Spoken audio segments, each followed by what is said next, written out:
Ya estamos con Ya el está economista el Marco economista Flores Marco y le pedimos Flores. disculpas porque nos hemos pasado algunos minutos. Economista, ¿cómo le va? Bienvenido a Ecuador en directo. Buen día. Buen día, Carlita. Buen día, Jaime. Un gusto saludarlos. Un saludo también para su audiencia. Aquí a la orden de ustedes. Economista, bueno, vamos a hablar sobre, no sé si podemos empezar con el tema del crédito que le han dado a Ecuador por 4.000 millones de dólares de parte del Fondo Monetario Internacional.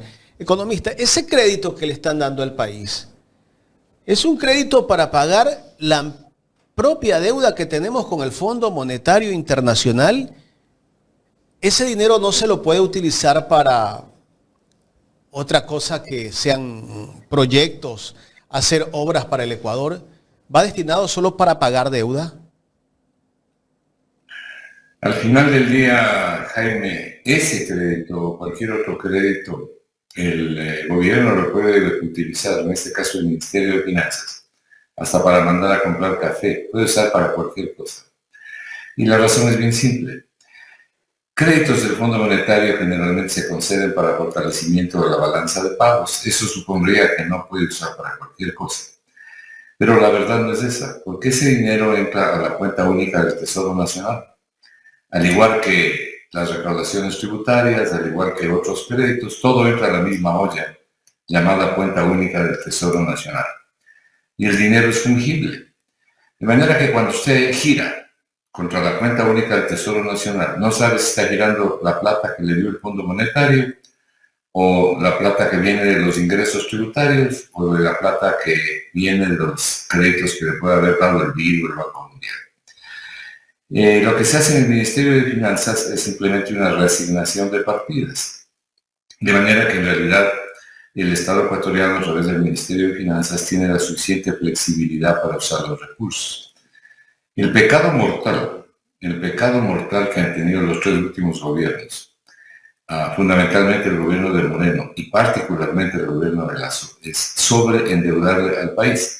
Moreno fue el campeón del mundo endeudándole al país y Lasso no se quedó atrás. Y jamás usaron parte del endeudamiento para fortalecer, al menos recuperar algo del crecimiento económico, algo de la generación de empleo. Usaron los recursos, como los del fondo. Cuando Moreno llegó al poder, Jaime, el Ecuador no le debía un centavo al Fondo Monetario Internacional.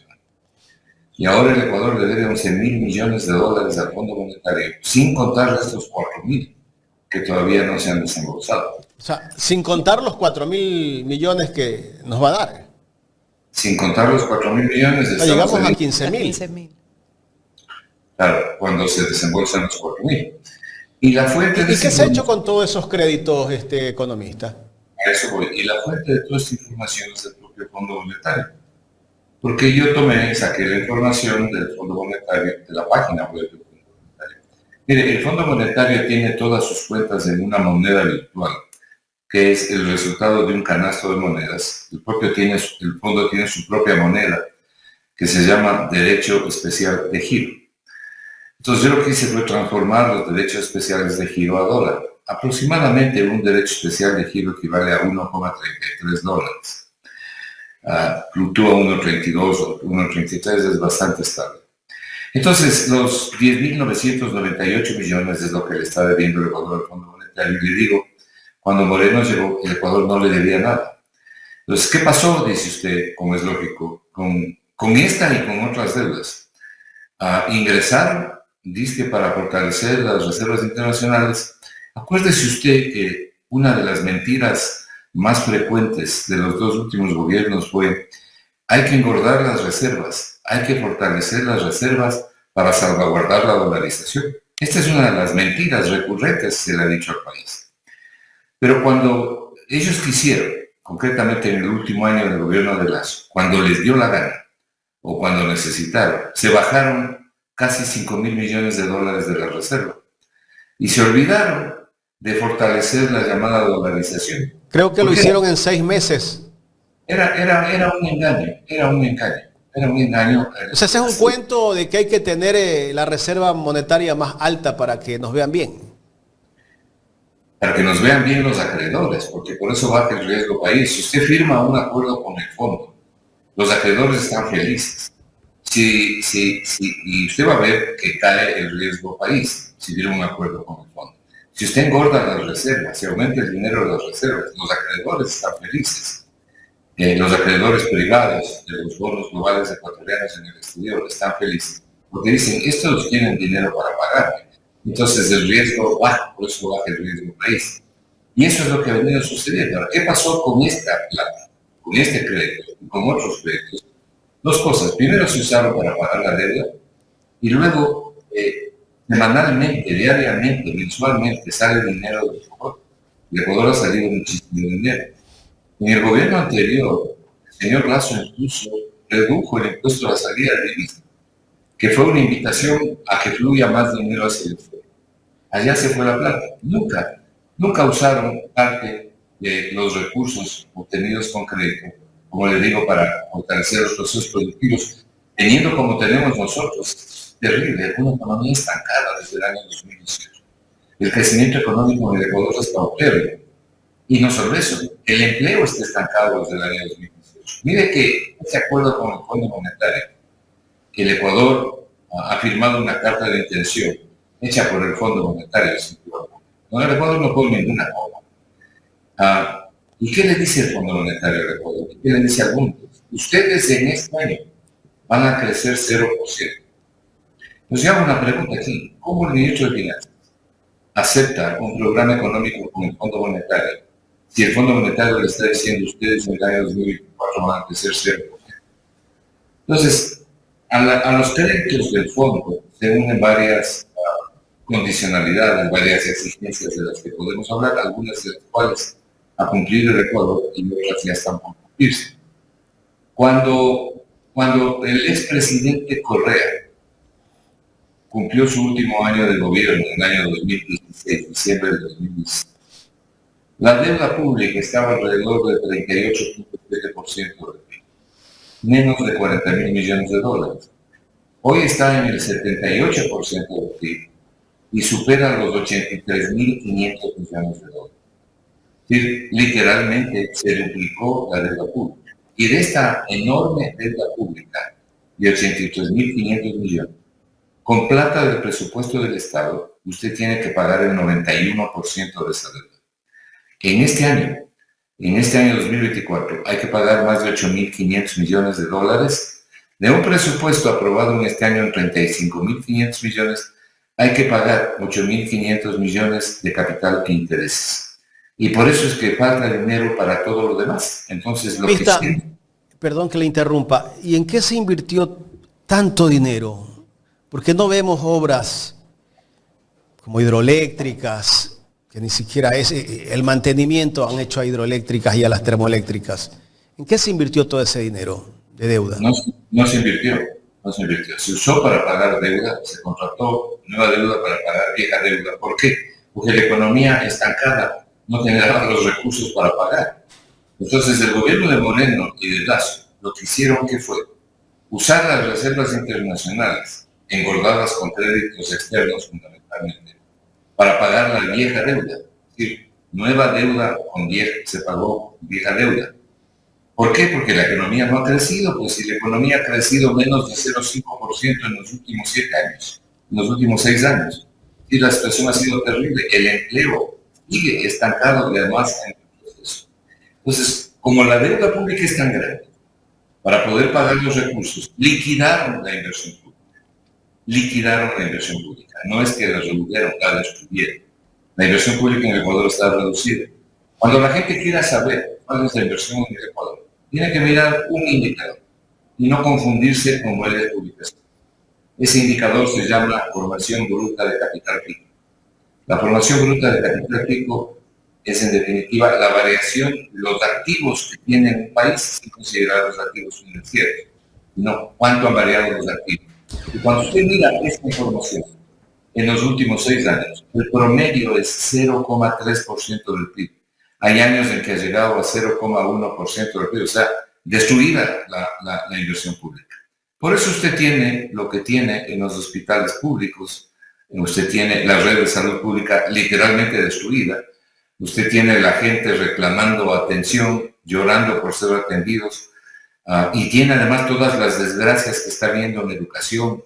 100.000 niños se quedan afuera, 200.000 estudiantes suman ya los que no han tenido acceso a la universidad, el estado de las escuelas, el estado de la infraestructura, es decir, de las carreteras, de los puentes en el país, el estado de las termoeléctricas y la razón de los apagones, porque no se ha invertido, no ha habido inversión pública. Esto es lo que hacen los neoliberales, pero les gusta el Estado, más allá de lo que dicen, porque alrededor del Estado hacen grandes negocios y les gusta la idea del Estado, pero para utilizarla, y además son bien mentirosos, le mienten a la gente permanentemente. Algo que me queda, me poncha, mi querido Olito, economista, buenos días. Algo que me deja pensando es que usted dice, bueno, el fondo es flexible en funciones de cómo se puede invertir el nuevo dinero que nos va a llegar. Significa no, el fondo no. El hecho es que hay créditos, con excepción de los créditos que son para determinados proyectos. Por ejemplo, si usted está construyendo un puente y esa plata viene del BID, evidentemente los desembolsos son para el puente. Pero este tipo de créditos del fondo entran, como le dije, a la olla. O sea, este tipo de créditos del fondo pueden ser utilizados de la forma que el gobierno considere. En el fondo es así. Sí. Ok, si en el fondo es así, ¿en qué deberían de ser utilizados esos dineros en estos momentos en el Ecuador? Le voy a contar una cosa que no me agrada contarle, porque por lo menos el ver a usted, conversar con usted, es una alegría para todos quienes tenemos la suerte de estar en este programa. Pero desgraciadamente las realidades son, mire, no solamente es que tenemos que pagar una enorme deuda al fondo. A veces la gente cree que estos 4.000 millones que ha aprobado el Fondo Monetario para Ecuador vienen mañana. No vienen mañana. Si el Ecuador hace los deberes, es decir, si cumple las condiciones que contiene la llamada Carta de Intención, es decir, lo que se ha comprometido a hacer el Ecuador, vienen en 4 años. Este dinero sería desembolsado en 4 años. En 4 años recibiría el Ecuador, si es que hace todos los deberes, cumple todas las condiciones, 4.000 millones de dólares. Pero en estos mismos 4 años, en estos 4 años siguientes, del 2024 al 2027, el Ecuador le tiene que pagar al fondo como 5.200 millones de dólares, solo al Fondo Monetario. O sea que si es que incluso usted usaría toda la plata del fondo, del nuevo crédito del fondo, para pagarle al mismo fondo, no le alcanza. No le alcanza. Ahora bien, o sea, un paréntesis ahí, economista. O sea que lo que está haciendo Daniel Noboa son los deberes, pues. el Ecuador viene haciendo los deberes desde hace 7 años, porque una de las características de la política del Fondo Monetario y de la receta única del Fondo Monetario es que no funciona en ninguna parte. Esa es una de las claras identificaciones con la receta del fondo. Yo siempre pregunto, y siempre les he preguntado en su momento a mis estudiantes, ¿ustedes conocen de algún país donde la receta del Fondo Monetario haya servido para salir de la crisis, para generar crecimiento económico, reducir la pobreza? Una cosa es lo que dice la señora Cristalina Georgieva, la directora del Fondo Monetario, que está buscando su reelección de 5 años más. Entonces dice que las políticas de los países deben ser políticas inclusivas, que hay que promover el crecimiento, que hay que promover la inclusión social, que hay que ayudar a los pobres. Así es. Pero los funcionarios del Fondo Monetario que vienen al Ecuador en las famosas misiones exigen el cumplimiento de determinadas metas.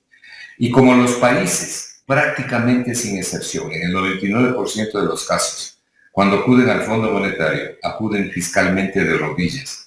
Esto es, con fuertes déficits fiscales, con un enorme desfinanciamiento del presupuesto, que es el caso exacto del Ecuador este año, ¿no? Y los otros años también. Entonces, el Fondo Monetario dice, ok, yo les voy a dar crédito, porque ustedes están totalmente desfinanciados. Pero para arreglar ese desfinanciamiento, ustedes me van a bajar el gasto. Ustedes me van a subir el IVA. Ustedes van a incrementar determinadas tarifas. Ustedes van a sacar la grasa del Estado. La grasa del Estado significa botar a la gente a la calle, a todo el que se puede. Esto forma parte del recetario del Fondo Monetario conocido como la receta única o de austeridad expansiva. ¿Y qué nos falta, economista? ¿Qué más nos falta, no? Porque han votado gente, han reducido el Estado. ¿Qué más le falta a Ecuador por vivir en base a esta receta del Fondo Monetario Internacional? No sé si por vivir o por morir, pero Pues, para correcto. empezar nos falta incrementar los combustibles, el precio de los combustibles, que es algo que ha venido pidiendo el Fondo Monetario desde hace algún tiempo atrás, de varios años en realidad. Recuerde usted que Moreno, como se dice en el argot popular, de un solo paraguaso, Así es. incrementó el precio de los combustibles y los puso a nivel internacional, y claro, casi se cae el gobierno, ¿no? Tuvo que dar marcha atrás. ¿Por qué? Porque el Fondo Monetario ha venido pidiendo, eso es lo que ellos llaman, los neoliberales criollos llaman la economía real. Por eso decía, los neoliberales son bien mentirosos. Entonces, la economía real, esa economía real, no le ha ayudado a ningún país, lo cual no significa que uno sea fiscalmente irresponsable. Hay que manejar la economía con responsabilidad fiscal, pero la responsabilidad fiscal no está unida, no está reñida ni con la solidaridad social ni con la eficiencia. Desgraciadamente, esta manera de entender la responsabilidad fiscal por parte de los gobiernos neoliberales le ha llevado al Ecuador a destruir su inversión pública, a estancar su crecimiento, a estancar el empleo y a tener al país en la situación que le tiene, en educación, en salud, en seguridad. ¿Qué más nos falta? Bueno, el ajuste de los combustibles a precios internacionales, incluyendo los combustibles de producción nacional, que tienen costos de producción bastante más bajos que los internacionales. Entonces, lo que siempre han querido y lo que yo estoy seguro que van a hacer, o por lo menos van a empezar en el camino a través de modificaciones graduales del precio de los combustibles, es a ponerlos a nivel internacional. Entonces, la pregunta es, ¿y cómo van a compensar? El gobierno en el pasado ha hablado de una focalización. Yo he dicho más de una vez en este mismo programa, yo no creo en las focalizaciones, no sirve.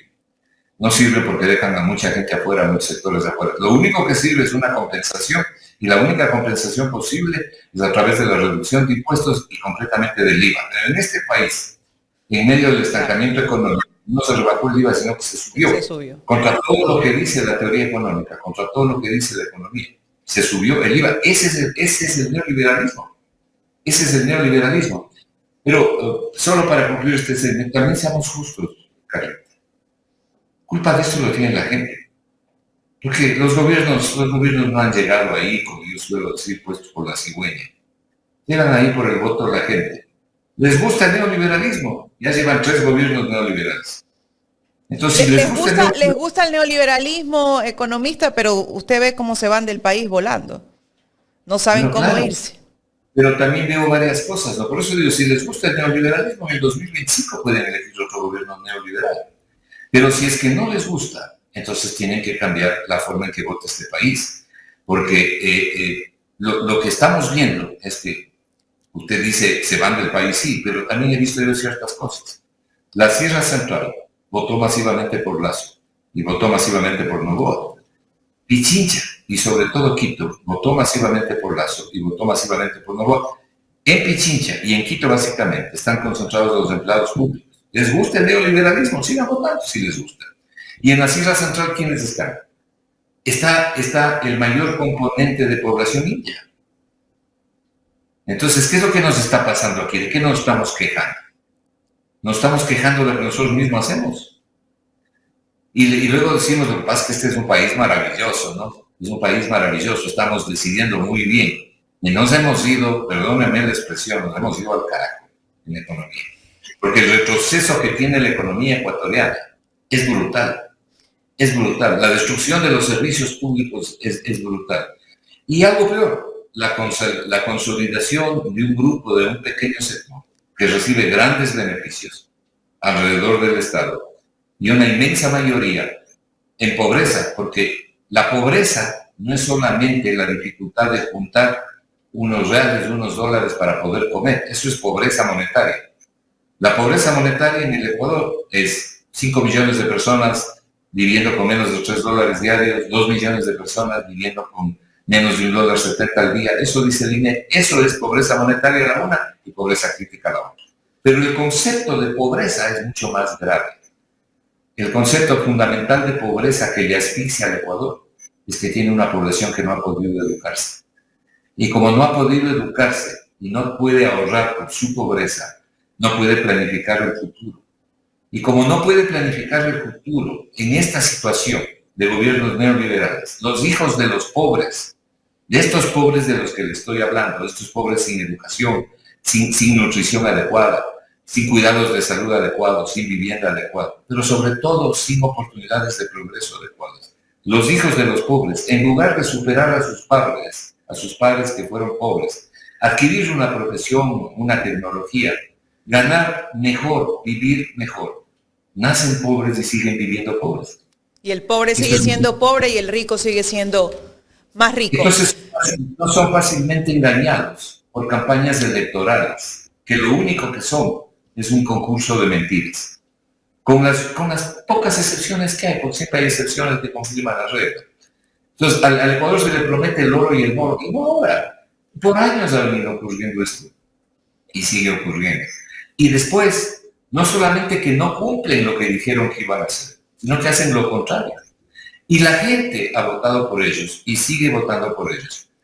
Porque la mayor parte, o buena parte de la población ecuatoriana, no está en capacidad de discernir cuando le están mintiendo y cuando le están diciendo la verdad. Son fácilmente engañados. Y precisamente por toda esa pobreza general en la que vive el país, donde la mayor pobreza es la educación precaria de la gente, le engañan con un frasco de aceite, o con un quintal de arroz, o con cualquier mentira. Y entonces la gente se come la ilusión, pero luego tiene que decepcionarse porque la ilusión queda en ilusión. Esas son las grandes mentiras de los gobiernos neoliberales, porque la solidaridad nunca ha estado en la extrema derecha. Y eso es lo que tiene el Ecuador. Entonces, si es que eso les gusta, adelante. Economista, una última pregunta para darle paso a Jaime. Usted dijo al inicio de la entrevista, me corrige de pronto si yo escuché mal, cuando llegó Moreno no se le debía nada al Fondo Monetario. Usted dijo eso, ¿verdad? Claro. ¿Estoy en lo correcto? Ok. Correcto. Quiere decir que estos gobiernos se casaron con el Fondo Monetario Internacional. ¿Cuál es el mecanismo? ¿Cuál sería el mecanismo para divorciarse del Fondo Monetario Internacional, ya que estamos endeudados hasta más no poder? El único que se divorció en los últimos años fue Correa. Correa se divorció del Fondo Monetario Internacional. Los gobiernos que vinieron después, comenzando con el de Moreno, cayó en brazos del Fondo Monetario Internacional como quien cae en brazos de su amante. Y el Fondo Monetario ha diseñado los programas económicos que llaman de consolidación fiscal. Lo que los neoliberales han pasado diciéndoles a ustedes y a la gente, que iban a poner la casa en orden. Entonces, esta puesta de la casa en orden, que es el programa de consolidación fiscal, ¿cómo sería que pusieron en orden la casa? Que en noviembre del año pasado, cuando asumió el gobierno el nuevo presidente, en este caso el señor Noboa, la crisis fiscal estalló, ya no pudo ser ocultada. Esa era la casa en orden que habían puesto y dejaron un desfinanciamiento real de más de 11.000 millones de dólares en el presupuesto. Pero no solo eso, sino que como estábamos mencionando al principio, redujeron sustancialmente la reserva internacional. Y en el gobierno de Lazo, fundamentalmente, se realizan los mayores débitos a las cuentas de las instituciones públicas. Mire, cuando el Ministerio de Finanzas envió a la Asamblea Nacional el presupuesto del año 2024, la proforma, digamos, incluyó varios anexos que evidentemente están en la página del Ministerio de Finanzas. Uno de esos es este anexo, aquí, esta página. Esta página, que es uno de los anexos enviados por el propio Ministerio de Finanzas, señala los débitos hechos a las instituciones públicas, empresas públicas y las instituciones bajo el presupuesto del Estado, a través de lo que se conoce como los convenios de liquidez. Los convenios de liquidez es que el Ministerio de Finanzas le dice a Petroecuador, usted tiene una plata en su cuenta en el Banco Central, yo necesito esa plata, así que va a firmar este convenio de liquidez y ese dinero me van a pasar a la cuenta única del Tesoro Nacional. Eso hizo con toda esta lista de instituciones que están aquí, que son como más de 30. Bueno, ¿qué se hizo con ese dinero? A eso voy. Sorpréndase una cosa. ¿A cuánto llegaron estos débitos? Es información oficial, ¿no? ¿A cuánto llegaron estos débitos al 30 de diciembre del año 2023? Debitaron 4.481 millones de dólares. 4.481 millones de dólares en las instituciones públicas. Esa es la razón fundamental por la caída brutal de las reservas internacionales. Y cuando usted mira las instituciones debitadas que están aquí listadas, esto fundamentalmente pasó en el gobierno de Lazo, porque los débitos que hace el ministro de Finanzas actual están entre 400 y 500 millones. Lo gordo de esto fue en el gobierno de Lazo. Entonces, usted encuentra, por ejemplo, que a Petroecuador le debitaron 1.900 millones de dólares. Usted encuentra que a la Corporación Eléctrica del Ecuador, óigame esto, Corporación Eléctrica del Ecuador, CELEC, que es la encargada, es la que se preocupa de la generación, distribución de la energía eléctrica, de la inversión eléctrica, le debitaron 497 millones de dólares. Ahí está el dinero que necesitaban para el mantenimiento. Y eso lo está diciendo oficialmente el Ministerio de Finanzas. Ok, Jaime me pregunta qué ha pasado con esta plata. Este es el saldo al 30 de diciembre. Al 29 de febrero publica la nueva información de deuda pública el Ministerio de Finanzas. El último boletín de deuda pública es con corte al mes de febrero del año 2021. Entonces yo estuve revisando cómo vamos con la deuda y encontré que estamos debiendo 83.500 millones de dólares. Y dije, voy a mirar qué ha ocurrido con estos pasivos o estos convenios de liquidez, estos pasivos de los convenios de liquidez. El Ministerio de Finanzas no ha tenido la plata para devolver estos débitos. Y actualmente el saldo es de 3.500 millones de dólares, lo cual significa haber restado un importante capital operativo a las empresas públicas y a las instituciones públicas. ¿Por qué sucede esto? Sucede esto porque tenemos una economía empantanada y en crisis desde hace más de 7 años. Porque la economía no crece, porque no crece el empleo. Cuando usted ve, por ejemplo, que el presidente del directorio del Seguro Social dice que hay que subir los años de aportes a los trabajadores, a los afiliados para que se puedan jubilar, que trabajen más años. Cuando usted ve el informe que hizo el señor de la Torre para el señor Lazo, conspicuo neoliberal del señor de la Torre, todos los gobiernos presentes siempre, a veces desde las sombras. Cuando usted ve todos esos informes, los que hizo el señor de la Torre, además, la propuesta no solamente era subir los años, sino subir el porcentaje de aporte.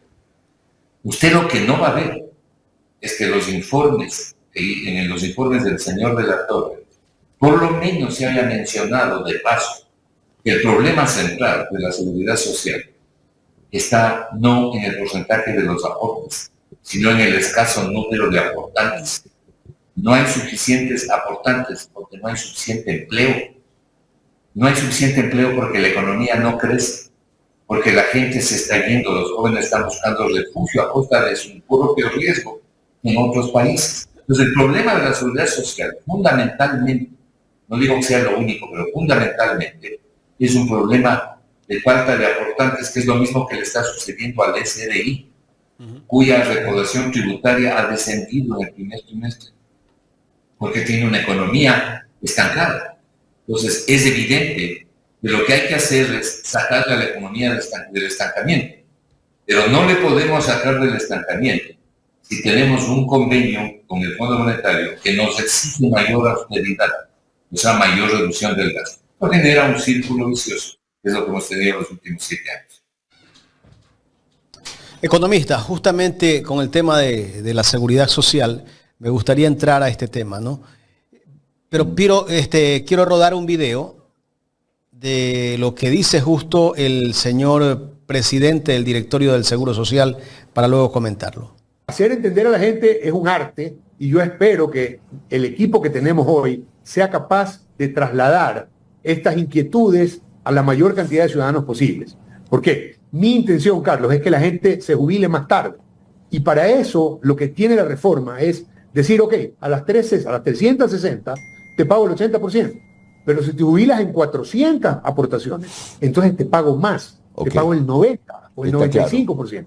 Y si te jubilas con 460, te pago más, te pago el 105%. Y si te jubilas más adelante, ok, te pongo otro premio más allá. De manera que la gente diga, si yo puedo seguir trabajando a los 70 años porque me siento en la capacidad total de mis funciones y soy productivo y no necesito jubilarme porque me voy a aburrir en mi casa, en la hamaca, entonces me quedo trabajando porque cuando decida jubilarme ya no va a ser 90, va a ser 95 o 100% de mi ingreso el que yo recibo. Está claro. Eso actuarialmente. Entonces, ¿cómo lo trasladas? Bueno, tienes que sentarte, como estoy sentado yo ahora contigo, explicándole a la gente cuáles serían los beneficios de hacer una reforma. Esto me parece como una burla al ser humano, porque ya están pidiendo que la gente se jubile casi cuando ya le queda poco tiempo de vida. Bueno, que antes de jubilarse seguramente reciba los santos óleos, pero primero, lo que tendría que conseguir el presidente de la Seguridad Social es un mago para que alargue la vida de la gente.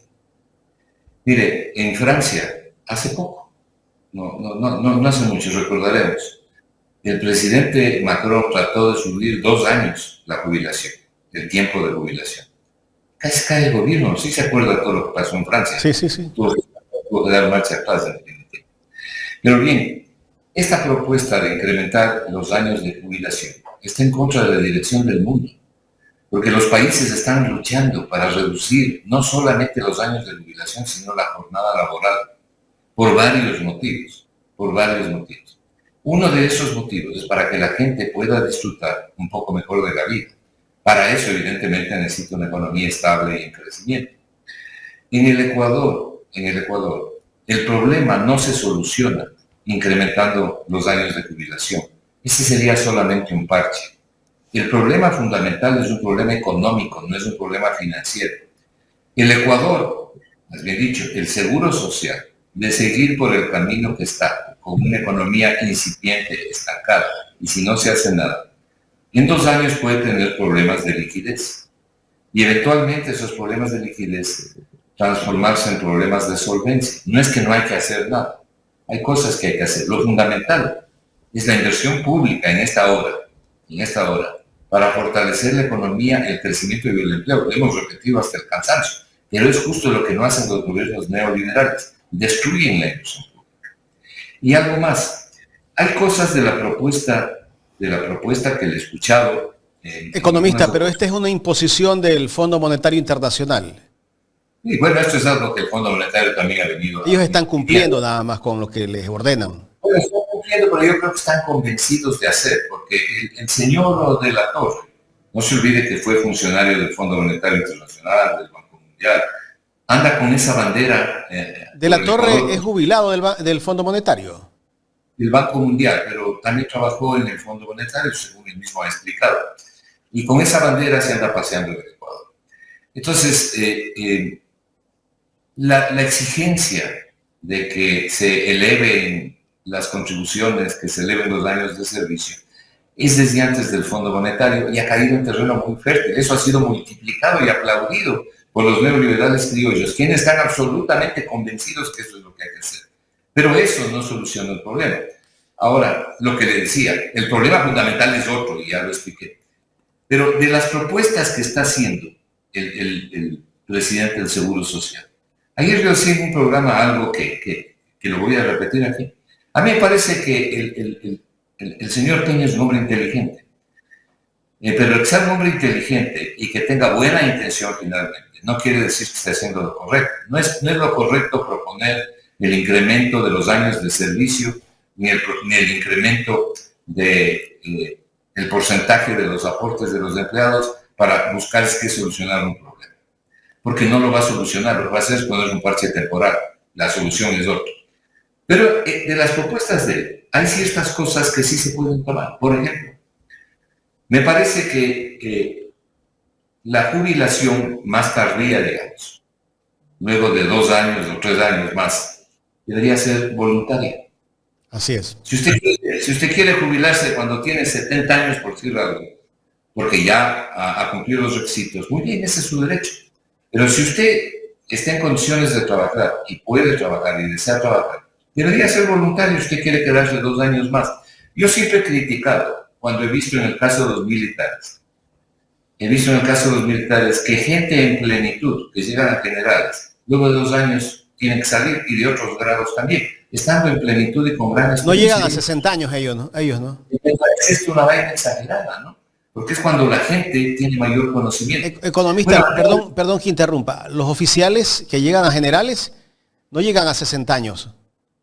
No, yo creo que están entre 62 y 65 años, pero hoy en día 62, 65 años es el promedio de los premios Nobel del mundo, ¿no? Es cuando la gente tiene mayor conocimiento, mayor experiencia, mayor tranquilidad, mayor conocimiento para poder, y mayor ilustración para poder solucionar los problemas. Los años son importantes, la experiencia que deja los años. Los griegos decían que lo mejor que tiene el paso del tiempo es la sensatez y la experiencia que dejan los años. Ahora, si alguien desprecia eso, ya es un problema de ese alguien. Pero esa es la verdad. Entonces, si aquí la gente está en condiciones de jubilarse más tarde y quiere jubilarse más tarde, o sea, está en condiciones de trabajar y jubilarse más tarde, muy bien, se inscribe y se jubila más tarde. No debe ser obligatorio. Yo le he escuchado al presidente del IES que habla de la posibilidad de que esto sea voluntario, pero todo depende de qué es lo que se aprueba o no se aprueba. ¿Qué otras cosas interesantes son? Por ejemplo, mire, se extendió la protección del seguro social a los hijos de los afiliados, sin paralelamente generar un aporte adicional. A mí me parece eso un error. Ventajosamente es un error subsanable. Esto es algo que debe hacer el Ecuador. ¿Qué es lo que debería hacer el Ecuador? A los afiliados que tienen hijos y que quieren que sean parte de la seguridad social, cobrarle un adicional. Que paguen lo que se conoce en términos de los seguros como un copago. Porque además los seguros privados en el Ecuador sobre esa, no solo son caros, sino que la mayoría de las compañías de seguro hacen lo que les da la gana, y pagan a la gente cuando les da la gana. Y nadie les controla en realidad. Entonces, si los hijos de los afiliados van a recibir atención por la seguridad social, me parece que es justo que realicen un copago o que realicen una aportación, cualquiera de las dos cosas. Yo creo que la gente lo puede aceptar. Pero hay algo que es fundamental, Jaime, en este tema de la seguridad social. Y voy a citar a mi economista preferido, que es Joseph Stiglitz, el Nobel de Economía 2001. Él dice que ¿por qué se niegan los neoliberales a que el Estado compita? Y dice, ¿por qué les molesta que el Estado, por ejemplo, dé crédito para vivienda? Si puede dar crédito más barato y puede ser eficiente. ¿Por qué les molesta que el Estado tenga un seguro de salud, que es lo que buscaba el presidente Obama en los Estados Unidos? ¿Qué tiene que hacer la seguridad social? Ofrecer para ganar en afiliados. ¿Por qué mucha gente busca un seguro privado? Porque le parece muy mala la atención del seguro social, prefiere el seguro privado. Pero si el seguro público le ofrece acceso a buenos hospitales, le ofrece una buena red de salud con medicamentos, con médicos, con enfermeras, es decir, le ofrece toda la infraestructura necesaria para darle una buena atención de salud, ¿por qué no tener un seguro público?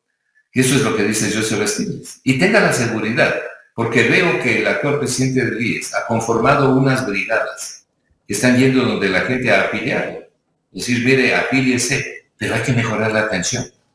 Si usted mejora la atención, no le he oído al presidente del seguro, ni le he oído al señor de la Torre decir, si se mejora la atención, vamos a invertir tanto, vamos a hacer esto y lo demás allá. Si se mejora la inversión pública, en definitiva, si es que hay inversión pública y podemos ofrecer mejor servicio, seguro vamos a tener más afiliados y más afiliados voluntarios. Pero eso es lo que no se hace.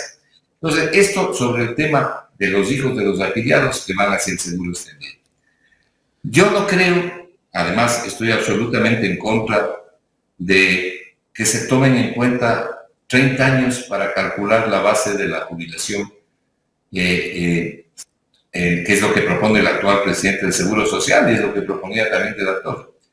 Porque actualmente el cálculo es los últimos 5 años. Y los últimos 5 años tienen una razón de ser.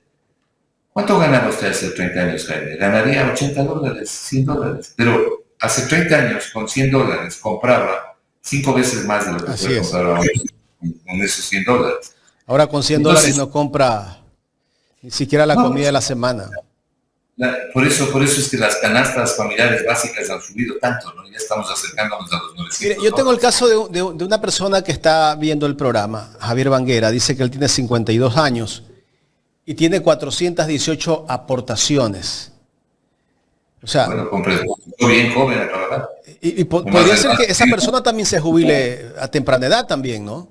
¿O no? Claro, sí, claro, tiene 400, tiene más de 33 años de aportes, ¿no? Sí, pero solamente quiero concluir esto de los 5 años. ¿Por qué hay que mantener los 5 años? Porque si usted va a calcular sobre la base de 30 años, liquida la posibilidad de mantener un poder adquisitivo mínimo para los jubilados. ¿Cómo va a ser un promedio cuando usted ganaba desde hace 30 años? Entonces, la base de la jubilación caería drásticamente, se reduciría drásticamente.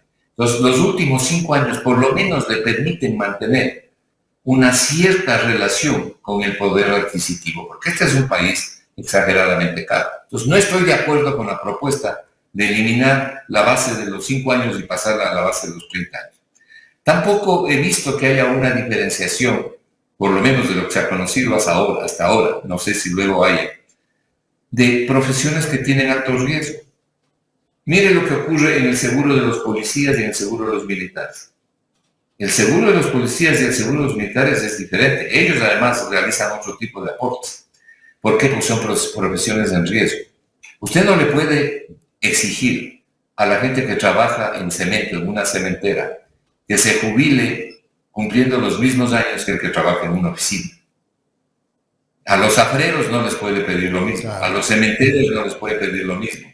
Entonces hay que diferenciar el tipo de trabajo. Una de las cosas que se debería hacer aquí a propósito de diferenciar es olvidarnos del salario básico unificado y más bien ir por el salario básico diversificado. No se puede medir a todo el mundo con la misma vara, peor aún en un país donde las productividades están destruidas.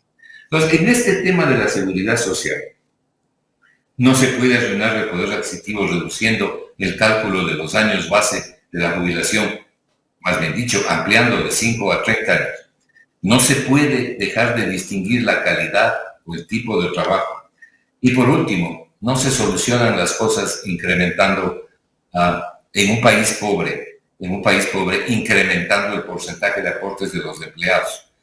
Déjenme señalarle una cifra, porque además ese 34% de la población ecuatoriana que tiene trabajo realiza aportes sobre salarios bien bajos, pues no son ninguna maravilla los salarios en el Ecuador. Lo que le quiero señalar es la siguiente cifra, y pertenece al INEC, cuando el INEC lo publicaba. ¿Cuál es el salario promedio real? O sea, el poder adquisitivo real del salario de las personas que tienen la suerte de tener trabajo en el Ecuador. ¿Cuánto es? ¿Cuánto dice el INEC que es? ¿Sabe cuánto es? $299, $300. Ese es el poder adquisitivo, es decir, el salario real promedio de quienes tienen trabajo adecuado. Ojo, quienes tienen trabajo adecuado. Entonces, los aportes que realizan los trabajadores ecuatorianos tampoco son ninguna maravilla, porque tampoco ganan ninguna maravilla, y porque este es un país extremadamente caro. La solución está en el problema de afrontar el problema económico, no el problema financiero. El problema financiero necesita ciertas ayudas, pero es el problema económico fundamental de la economía real lo que tenemos que enfrentar. ¿Qué es lo mismo que le pasa al Estado ecuatoriano, al Ministerio de Finanzas? Mire, Jaime, 40% tiene que aportar el Estado ecuatoriano para la jubilación. No está en capacidad de aportar el 40%. ¿Desde cuándo no está en capacidad? Desde hace 30 años no puede aportar el 40%. No genera los recursos suficientes para poder atender el 40%. Entonces todos los años suma deuda, hasta el día de hoy. Y desde hace más de 20, casi 30 años, el Ministerio de Finanzas y el Seguro Social no se han puesto de acuerdo en cuánto le debe el Estado ecuatoriano, el Ministerio de Finanzas, a la Seguridad Social. No se sabe cuánto se le debe. Hay algunos que hablan como, por ejemplo, dirigentes sindicales, yo les he escuchado hablar de que la deuda es de $25,000 millones. Hay otros que hablan de 16,000, he visto publicaciones en el orden de los 16.000. Lo único que se sabe es la deuda por los bonos que ha comprado el Seguro Social al Ministerio de Finanzas. Eso es lo único que está en la estadística de deuda pública. Pero nada más, Jaime. Entonces, el Estado ecuatoriano no está, ni ha estado, ni está, ni estará en capacidad de pagar el 40% de aportes a la jubilación.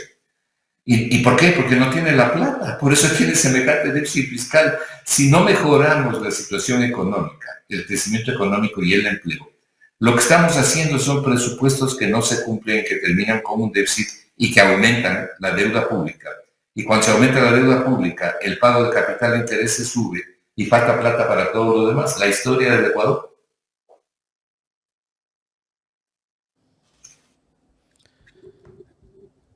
Seguimos, estamos con el economista Marco Flores. Les recordamos a los que están conectados, no se olviden de poner el like o el me gusta. Recuerden que un like ayuda para que más personas puedan ver este contenido y quienes pueden hacer un super chat se lo agradecemos. Economista, ¿la intención con el Seguro Social es privatizarlo? No necesariamente creo que esa sea la intención, privatizar el Seguro Social. O que sea opcional, ¿no? El que quiere el Seguro Social, el IES, que se acoja al IES. Actualmente por ley, la gente que tiene empleo formal debe estar afiliada a la Seguridad Social, eso dice la ley. Aparte de los afiliados voluntarios, ¿no? Afiliados voluntarios privados, ¿no es cierto? Que privados o públicos que deseen afiliarse sin tener una relación de trabajo, ¿no? Que no son muchos, infortunadamente no son muchos. Pero actualmente la afiliación al Seguro Social es un mandato legal. El problema es que los ecuatorianos, ¿quiénes se van a curar en las redes de hospitales públicos, o sea, en el Seguro Social? ¿Quiénes se van a curar? La gente pobre y la gente de menos ingresos. La gente de recursos inferiores, digamos así, de menos capacidad económica. Son los mismos que ponen a sus hijos en las escuelas, colegios y universidades públicas. Entonces, ¿qué es lo que pasa si usted no entrega el dinero suficiente, no invierte en educación? Esos jóvenes, esos niños, no van a tener la educación adecuada.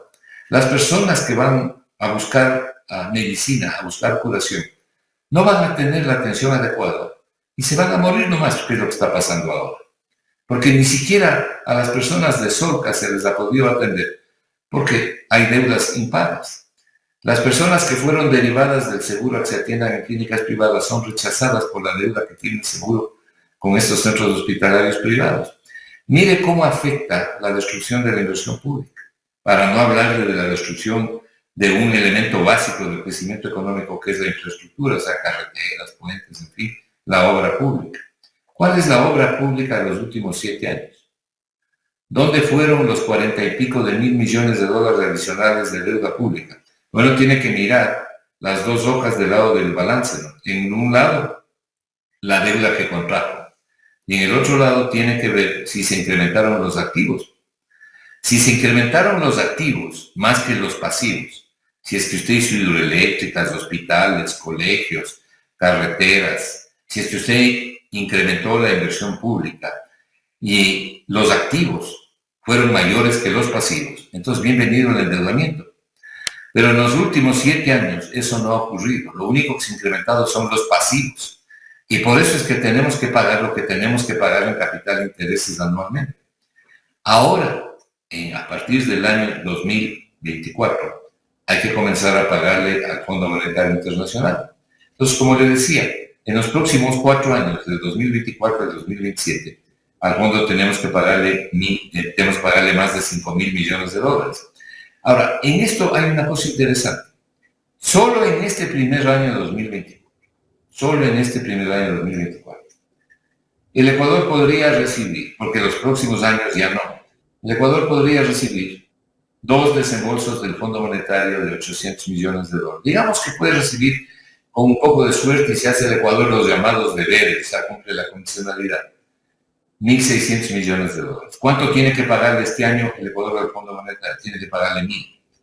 Le quedaría, figurativamente hablando, o sea, linealmente considerados los números, le quedaría unos 600 millones de diferencia a favor al Ecuador. Ponga esos 600 millones en inversión pública, señor presidente. El país realmente lo requiere. Pero si es que no se mejora la inversión pública, entonces el Ecuador va a seguir marchando en el propio terreno, y el propio terreno es un pantano de estancamiento del crecimiento y de estancamiento del empleo.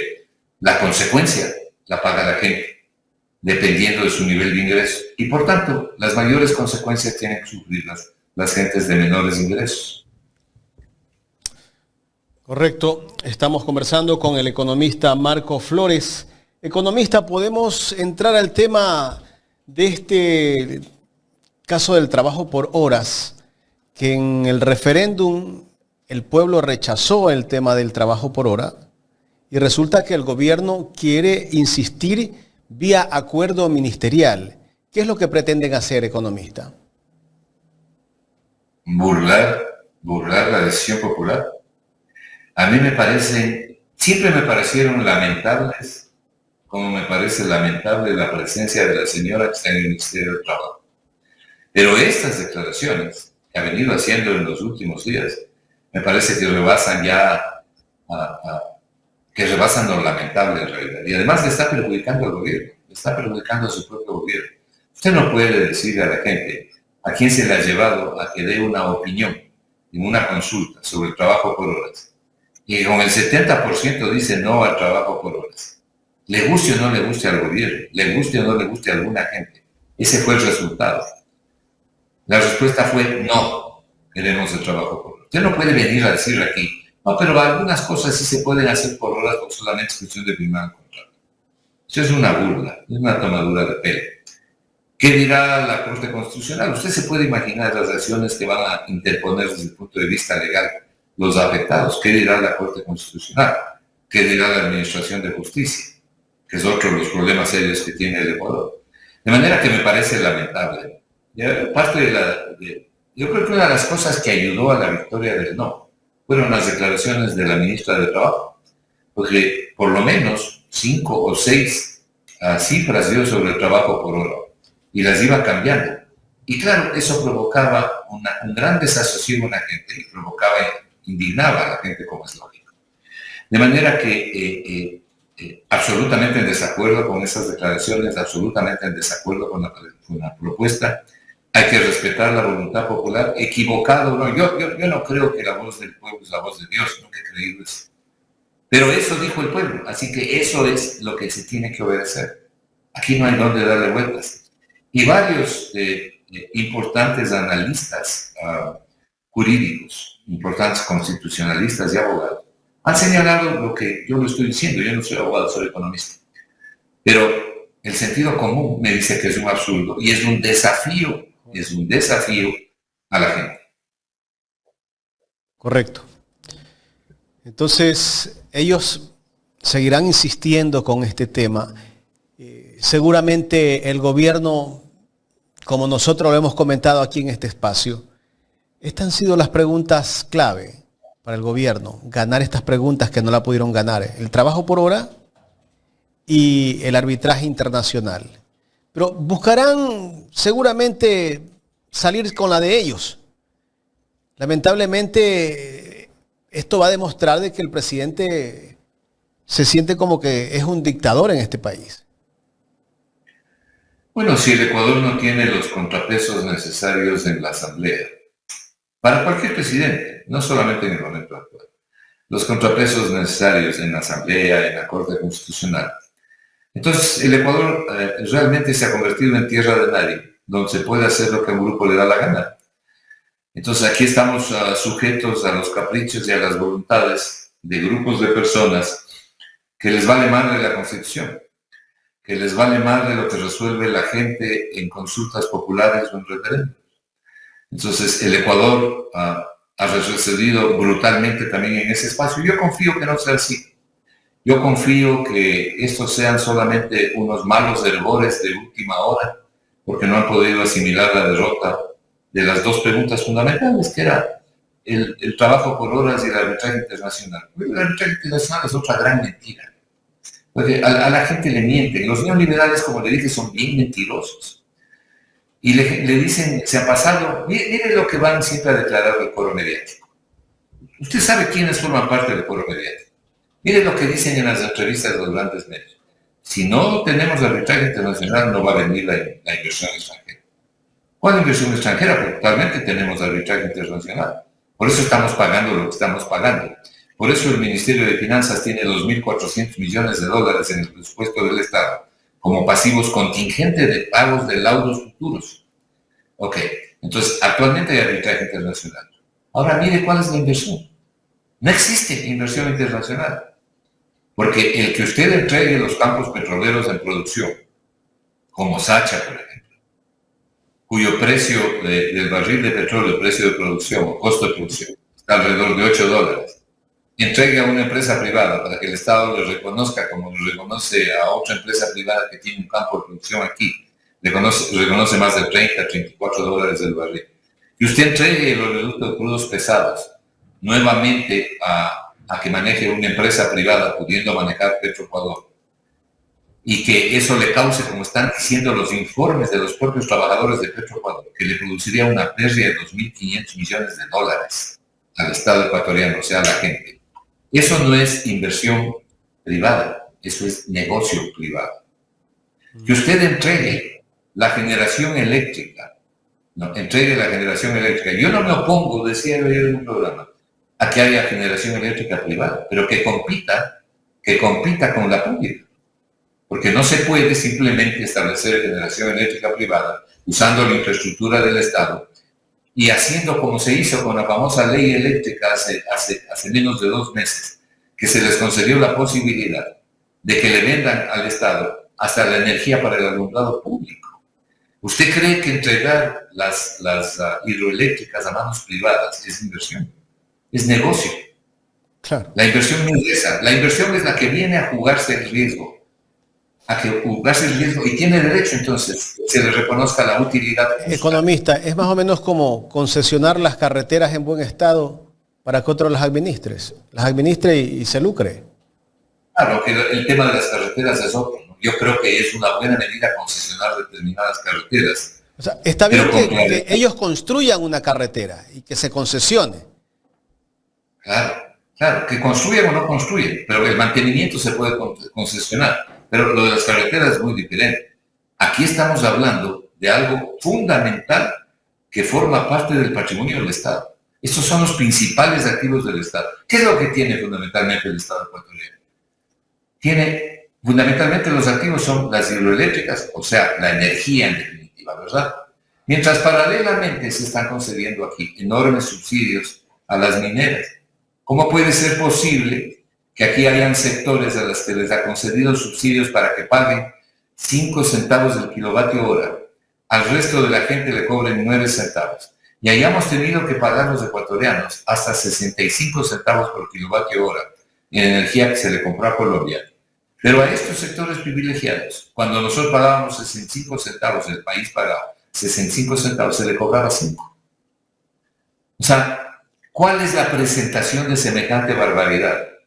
Para poderle decir a la gente, miren señores, a mí me interesa eliminar el costo de oportunidad que hay en el precio de los combustibles y yo quiero subir el precio de los combustibles. Lo primero que hay que hacer es eliminar los subsidios a los grandes sectores del Ecuador, a los sectores más fuertes y poderosos, donde están los mineros y donde están grandes sectores industriales, recibiendo los famosos incentivos tributarios. Entonces, el Estado tiene que lavarse la cara para pedirle a la gente que pague un precio, como ellos dicen, un precio real e internacional. Pero tiene que eliminar también lo otro, o solamente acá nomás van a realizar el ajuste. Y claro, si es que quieren un precio internacional en los combustibles, tienen que ofrecer combustibles con calidad internacional, lo que no ocurre en el Ecuador. Y tienen que también evitar la especulación de los importadores privados de combustible, para que no se perjudique a la gente. Entonces, lo que se busca es, en definitiva, una economía manejada con eficiencia, con solidaridad y con equidad. La eficiencia sin solidaridad y equidad no sirve. La solidaridad y la equidad sin eficiencia tampoco sirve. Entonces, necesitamos ser eficientes, pero también necesitamos ser justos para tener un mejor plan. Es casi como lo del IVA, ¿no? Se subió el IVA al pueblo al 15%, pero resulta que a los grandes empresarios de la construcción se les bajó al 5%. Y entre los grandes empresarios de la construcción está la tía del presidente de la República.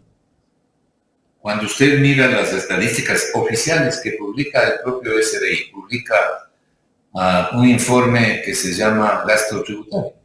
El gasto tributario es la suma de los perdones, las exoneraciones, lo que usted está diciendo, los perdones, las exoneraciones de tributos, diferente a las remisiones tributarias. Este gobierno lleva 2 remisiones tributarias, ¿no?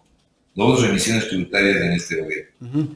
Cuando usted mira el informe del Ministerio de Finanzas, del SDI, digamos, usted encuentra que el gasto tributario, o sea, la suma de todos estos perdones, ¿no?, de todos estos incentivos tributarios, más o menos 5.500 millones de dólares. Hay cosas que tienen razón de ser, esos perdones, pero hay unos 1.500 millones de dólares metidos ahí, que no tienen razón de ser. Y que deberían ser... ¿Quiénes se benefician? Grandes sectores industriales, grandes mineras. Plan B hizo una publicación con nombre y apellido mostrando cómo se beneficiaban las grandes mineras en el Ecuador.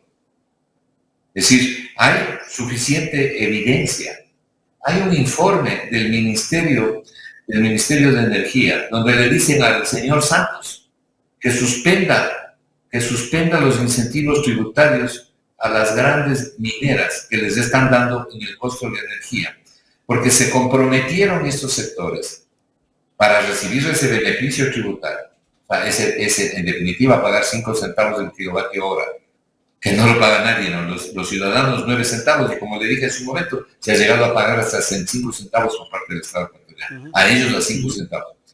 Entonces el informe le dice, suspenda estos incentivos tributarios, porque quienes los están recibiendo se comprometieron a incrementar la inversión y a incrementar el empleo. Y el informe dice, no han incrementado ni la inversión ni el empleo. Lo único que han incrementado son sus utilidades, le dicen en el informe al señor Santos. Y le dicen, hay que eliminar esos incentivos tributarios. Los incentivos tributarios, entre comillas, incentivos tributarios, por ejemplo, a la energía, creados en enero del año 2018 por el señor Moreno. ¿Por quién más? Sino por el señor Moreno. Desde ahí viene el Ecuador regalando el dinero que requieren otros sectores de manera desesperada. Entonces, aquí hay que hacer una transparentación en realidad de la economía ecuatoriana. Eliminar todo este tipo de cosas, ir a una economía más real, pero una economía mucho más justa.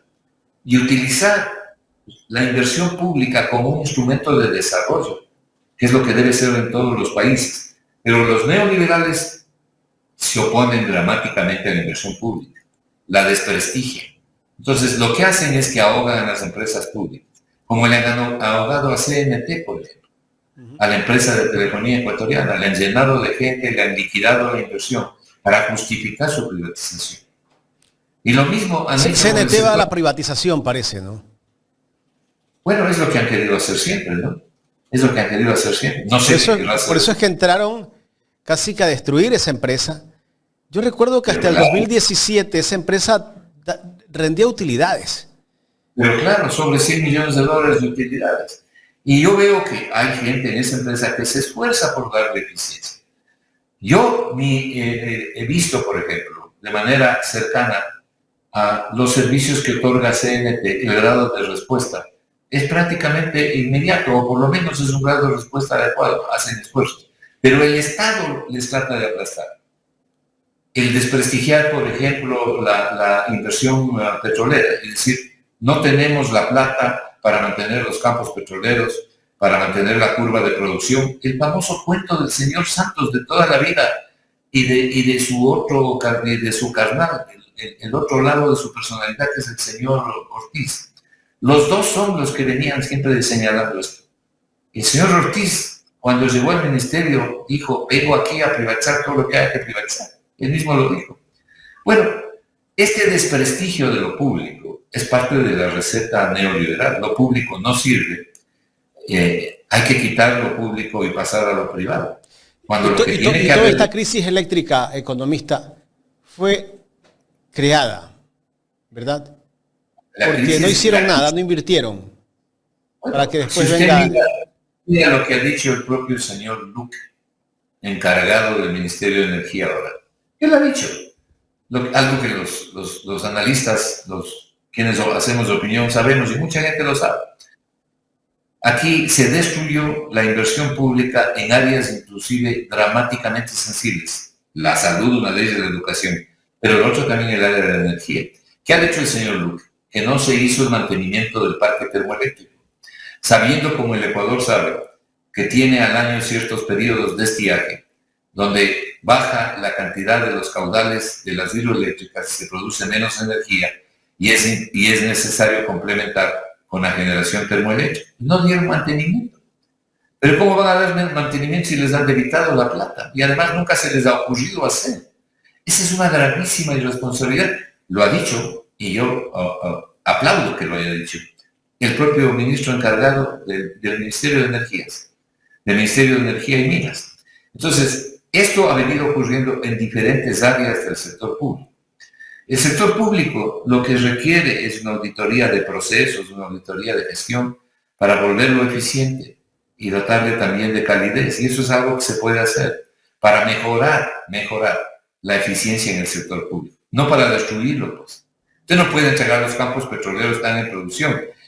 ¿Quiere favorecer la inversión petrolera? Muy bien, vengan a rascar el petróleo, vengan a rascar la tierra para obtener petróleo. Vengan a hacer huecos en la tierra para ver si encuentran petróleo, pero no los campos petroleros que están en producción, como el campo Sacha, por ejemplo, ¿no? Entonces, desgraciadamente aquí se confunde lo que es inversión. Entregar el oleoducto de crudos pesados nuevamente en concesión durante 20 años más, pudiendo manejarlo con el dedo meñique, lo puede manejar Petroecuador. Petroecuador lleva 50 años manejando el tubo viejo del Sote y ahí está funcionando. Y cuando han habido problemas, ahí está Petroecuador con todas sus vicisitudes y con todos sus problemas. Pero ahí ha estado Petroecuador solucionando las cosas. Puede manejar también el oleoducto de crudos pesados. Pero no. Lo que quieren es nuevamente entregarlo al sector privado. ¿Y cuál es el cuento de siempre? El cuento de siempre es que no tenemos la plata para hacerlo. Y con mayor razón en el sector privado, donde, como se suele decir, del mismo pueblo salen las correas, ¿no? Es evidente. Ojalá no se llegue a entregar nuevamente los oleoductos crudos pesados. Ahí está el informe de ANPE, que dice que la pérdida para el Ecuador sería 2.500 millones de dólares si nuevamente se concesiona el oleoducto crudos pesados. Finalmente. Entonces, ¿de qué inversión estamos hablando? No, una cosa la inversión y otra cosa los negocios. Finalmente, economista Marco Flores, la política económica del gobierno de Lasso y la de Noboa, ¿en qué se diferencia? Se diferencian las personas. La política económica va en la misma dirección. La política económica, yo diría desde el gobierno de Moreno, sigue el cauce neoliberal, el derrotero neoliberal. Lo que han cambiado son las personas, cada uno con sus estilos, sus formas de ser, de actuar. Pero la política económica sigue lo mismo. Si no, usted mire la inversión, mire la política de dinero, mire la política de apoyo a determinadas áreas como las estamos mencionando, como la telefonía. El Ecuador podría tener una muy buena empresa telefónica y competir con las empresas telefónicas privadas. ¿Por qué no? Yo siempre pongo el ejemplo y digo... Y tendría más ingresos el Estado incluso, ¿no? Utilidades. Bueno, pero CNT le estaba dando más de 100 millones de dólares. Yo siempre pongo como ejemplo lo siguiente, Jaime. Si usted está pasando por una piscina y ve que un niño pequeño de 2, 3 o 4 años que no sabe nadar se cae a la piscina, ¿qué hay que hacer? Hay que esperar que vengan los bomberos, que venga la ambulancia. ¿Rescatarlo? Tiene que rescatarlo, cualquiera que sea ahí tiene que botarse de la piscina y rescatarlo. Eso es lo que hay que hacer con la economía ecuatoriana. Pero no, aquí lo que queremos es mantener la economía ecuatoriana en un camino de neoliberalismo, o sea, destrucción del Estado, del concepto del Estado, de la participación del Estado. Y yo no soy una persona estatista, pero la presencia del Estado es fundamental, pues, en una economía. Cuando tengamos una economía solamente de gente rica, a lo mejor la presencia del Estado, ni aún así se podría eliminar porque quedan áreas que son imprescindibles. Pero este es un país que tiene un alto porcentaje de gente pobre y gente que necesita educarse y progresar. Economista, ¿por qué la economía en la época de Correa funcionó el país avanzó muchísimo y tuvo muchos cambios en todo, ¿no? En educación, en salud. La gente se sentía bien atendida por el Estado. Pero resulta que llegaron Moreno, Lasso y Noboa, acusan de que todo lo que se hizo en la época de Correa estuvo mal hecha. ¿Por qué? Bueno, si usted mira las encuestas, mire lo que acaba de decir Omar Maluk en su última encuesta. Correa sigue siendo el político mejor evaluado de este país. Tiene un importante apoyo electoral, llevó el mayor bloque legislativo a la Asamblea. Usted me dice, ¿por qué en un caso sí y en un caso no? Bueno, yo creo que si es que los adversarios de Correa, incluso quienes odian a Correa, en su fuero interno analizan con la verdad y con objetividad, nadie puede negar la vocación social de Correa. Esa vocación social no la han tenido los 3 gobiernos siguientes a Correa. Y por supuesto, ¿cuál es la diferencia? El grado de inversión. El grado de inversión que llevó adelante Correa. Solamente póngase a pensar, ¿qué pasaría si no tendríamos las hidroeléctricas? Estaríamos en tinieblas, en completas tinieblas. Solo piense en qué ocurriría sin las hidroeléctricas. ¿Qué ocurriría sin la red de hospitales tan criticados por mucha gente o por varias gentes? ¿Qué ocurriría si no tendríamos la red de hospitales que creó Correa, que se los ha desabastecido? En la pandemia. ¿Qué? Pero la pandemia, acuérdese de lo que hizo el gobierno neoliberal en la pandemia. Se rifó la plata anticipando el pago de deuda externa, cuando debía haber exigido que ese dinero, que todavía no se cumplía, faltaban 2 años para pagar a esos 2 bancos, entre dentro de la reestructuración de la deuda. Eso hicieron los neoliberales. Les valió madre lo que le estaba pasando a la gente. E incluso dejaron de pagar los sueldos al sector público. Pagaron la deuda externa. Los hospitales no tenían ni paracetamol. Eso fue de lo último. Amén. Eso fue infame. No había ni cómo enterrar a los muertos. No había ni siquiera cómo entregar a los muertos a los deudos, porque había tal confusión, ¿no? Por falta de personal, por falta de gente, por falta de insumos. No había ni siquiera en qué enterrarlos. Acuérdense de las cajas de cartón. Fue indignante. Claro. Bueno, por eso es que yo le comencé diciendo, Jaime, la gente tiene que escoger qué es lo que quiere. ¿Les gusta el neoliberalismo? Vote por el neoliberalismo. ¿No les gusta? Cambien. La gente ¿Y por tiene qué?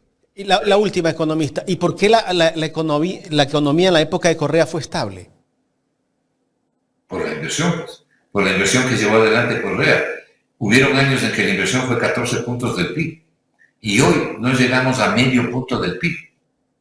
La formación bruta de capital fijo, o sea, la verdadera inversión en el Ecuador, literalmente ha desaparecido.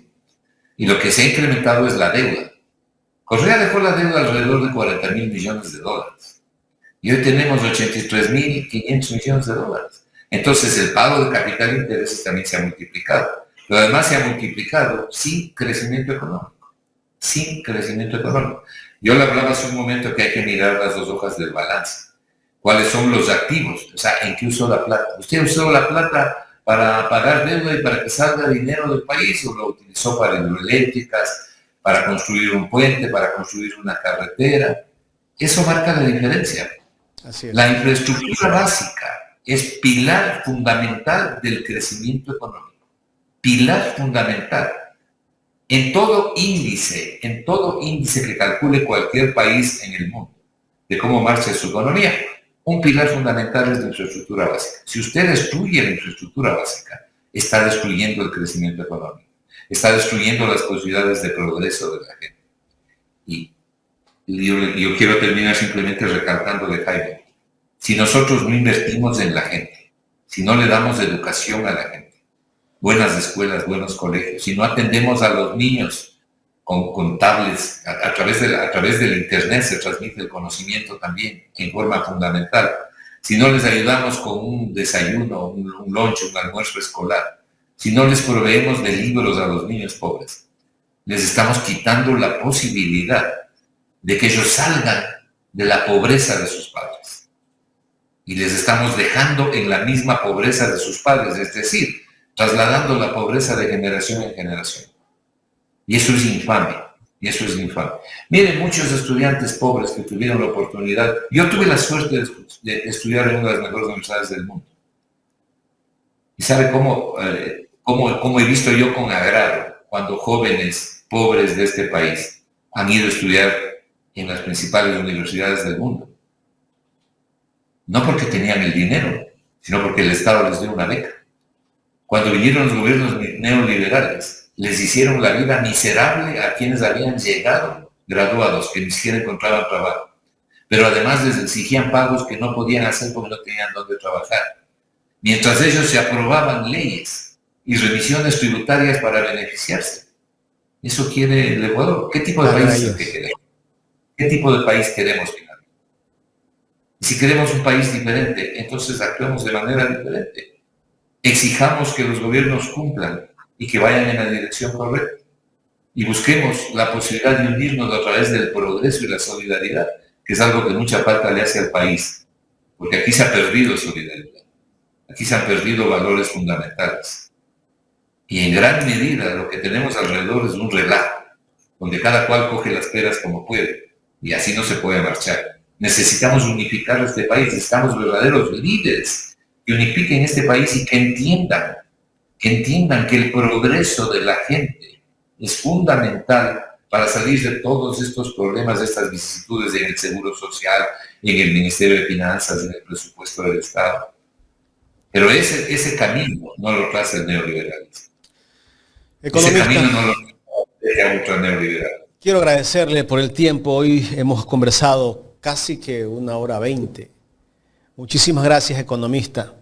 Creo que ha sido muy interesante conocer el tema de la coyuntura económica y todos los problemas que tiene este país en cuanto a economía. Gracias, Jaime. Que Dios lo bendiga a usted y al Ecuador.